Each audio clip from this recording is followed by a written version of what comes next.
بسم اللہ الرحمن الرحیم۔ اسلام کے سیاسی احکام کے ضمن میں ایک سوال یہ پیدا ہوتا ہے کہ کیا کسی عورت کی حکمرانی جائز ہے؟ کیا اسلام عورت کی حکمرانی پر کوئی پابندی لگاتا ہے یا اس کو جائز قرار دیتا ہے؟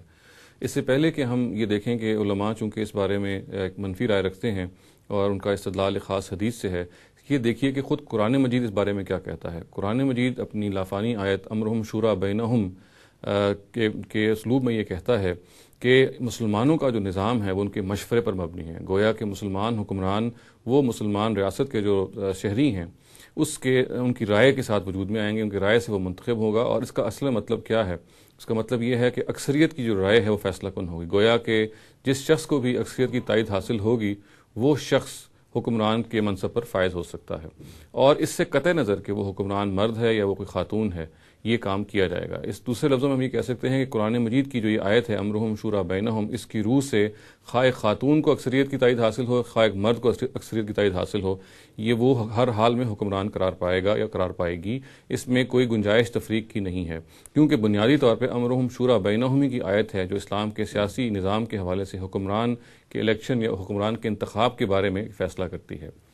اب اس کے ساتھ جو ایک روایت بیان کی جاتی ہے جو نبی صلی اللہ علیہ وسلم سے منسوب ہے اور جس کو ابو بکرہ جو ہیں وہ روایت کرتے ہیں، اور بخاری میں یہ روایت ہے، اور یہ روایت بھی وہ کہتے ہیں خود جب یہ روایت کرتے ہوئے کہ ان کو جنگ جمل کے دوران یہ روایت یاد آئی جب حضرت عائشہ ظاہر ہے کہ وہ جنگ لڑ رہی تھیں، اور وہ یہ کہتے ہیں کہ انہوں نے نبی صلی اللہ علیہ وسلم سے یہ سنا کہ جب کسریٰ کے بعد ان کی بیٹی جو تھی ان کی جانشین مقرر ہوئی تو انہوں نے یہ الفاظ کہے کہ وہ قوم فلاں نہیں پا سکتی جو اپنے سیاسی امور ایک خاتون کے سپرد کرے۔ تو یہ وہ روایت ہے جو ان سے نسبت دی جاتی ہے، اور اس کی بنیاد پہ ہمارے علماء یہ رائے رکھتے ہیں کہ خاتون کی حکمرانی جائز نہیں، قطع نظر اس کے کہ یہ روایت خود قرآن مجید کی خلاف ہے۔ جو وہ آیت میں نے آپ کے سامنے پڑھی، اس خود روایت پر بھی بہت سارے اعتراضات ہوتے ہیں۔ سب سے پہلی بات تو یہ دیکھیے کہ یہ روایت ہی پہلی مرتبہ جنگ جمل کے دوران یہ زیر بحث آئی، اور ہمیں معلوم ہے کہ جنگ جمل 36 ہجری میں ہوئی ہے۔ گویا کہ پہلی 3 ڈیکیڈز میں اس کا کوئی ذکر ہی سامنے نہیں آیا، بلکہ ابو بکرہ نے خود یہ روایت بیان کرتے ہوئے کہا کہ مجھے نبی صلی اللہ علیہ وسلم سے یہ بات جو ہے وہ یاد آئی اس موقع پہ۔ یہ خود ایک بہت بڑا سوال پیدا ہوتا ہے۔ دوسری بات یہ کہ اس روایت کی سند پہ بھی کچھ مسئلے ہیں۔ مثال کے طور پہ اس میں ایک راوی ہیں عوف ابن ابی جمیلہ، جن کے بارے میں ہمیں معلوم ہے کہ وہ ان کے اندر بعض ایسے خصائص پائے جاتے تھے جن کی وجہ سے ہمارے جو علماء رجال ہیں ان کو قابل اعتماد نہیں گردانتے۔ پھر یہ بات بھی ہے کہ روایت ایک غریب روایت ہے۔ غریب روایت کا مطلب یہ ہے کہ اس کو صرف ایک شخص نے روایت کیا ہے۔ یہ معاملہ اس طرح کا تھا کہ اگر کوئی اس طرح کی بات نبی صلی اللہ علیہ وسلم سے منسوب ہوتی تو ظاہر ہے کہ کچھ لوگ اور بھی بیان کرتے۔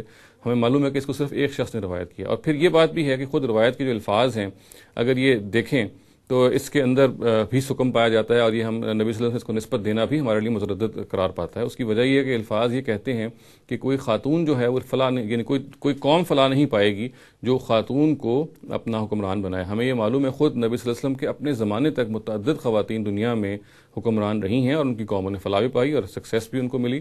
چنانچہ یہ بات بھی خود محل نظر ہے کہ نبی صلی اللہ علیہ وسلم نے کہی ہو یا نہ کہی ہو۔ تو ان اعتراضات اور ان صورتحال کے مطابق یا بنیاد پہ ہم یہ کہتے ہیں کہ یہ روایات خود محل نظر ہے۔ اس روایت کی بنیاد پہ ہم کوئی رائے اخذ نہیں کر سکتے۔ یہ روایت ایک ایسی روایت ہے جو خود قرآن مجید کی سری نصوص کے خلاف بھی پڑتی ہے۔